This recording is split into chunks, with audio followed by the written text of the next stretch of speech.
very warm welcome to you, Kevin.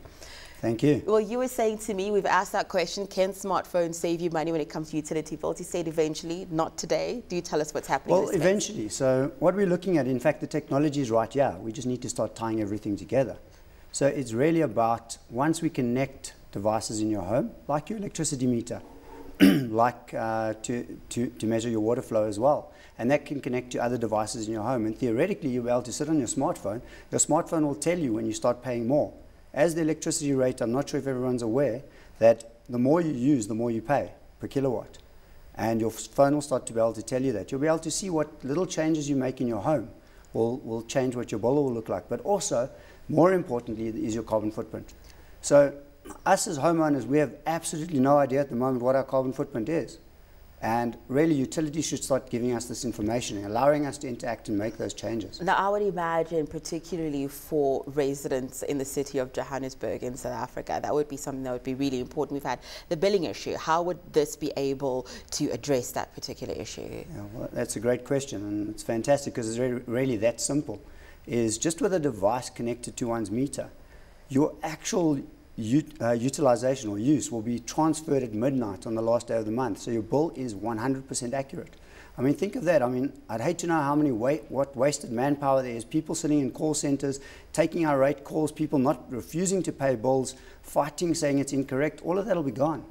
And the next step is the management. So have you started speaking to municipalities, for instance, to leaders in business and leaders in government as well on this technology being available, whether it's in the near future or the potential that it has? Yes, we have. And we've also put together products that'll actually tell you if there's problems with your meter, if the network's down, and be able to transfer all that usage information in. Well, let's go back to that carbon footprint, and that's a huge issue. We were talking about energy just before the break, and I mean, carbon footprint really big, not only here in South Africa, it's on the African continent. Globally, this is an issue of concern. So let's just speak about the areas that you operate in outside of South Africa, where you do see probably implementing this kind of technology. Well, we're really looking at South Africa as a starting point. So what we implement here and what we put in place here, we will then take to the rest of Africa. And we want to get to the point that we're able to ship that same device anywhere in South Africa, anywhere in the whole of Africa, and one will be able to see exactly what's going on anywhere. So where are you? From anywhere. So where are you right now in terms of developing this product? Well, we've developed products for basically that could be utilized in any country, but it's just within the country itself that actually communicates the information from the meter through to a central repository, when one's able to manipulate or evaluate or utilize that information to make key decisions.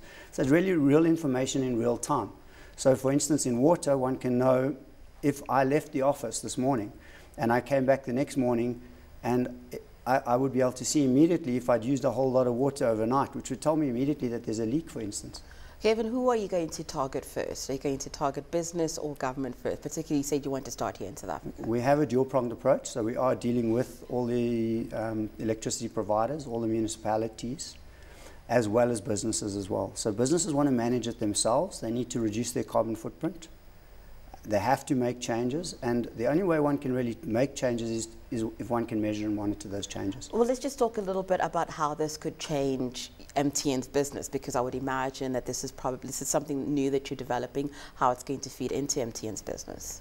Well, we have to be continually innovative in our businesses, and we have to get into new fields. So we're moving to becoming a real ICT player rather than just a telecommunications player. And to this, we're putting a lot of innovative new products into the market that are going to make a real difference to businesses and a real difference to the consumers at the end of the day. So your forecast of when we could probably see this, that I could sit on my smartphone and I'd be able to tell how much I'm using in my home or in my business? Well, on the business side, we can do that right now for you. We want to get to the point that we get the utilities to open up that billing information and open up that to the consumer.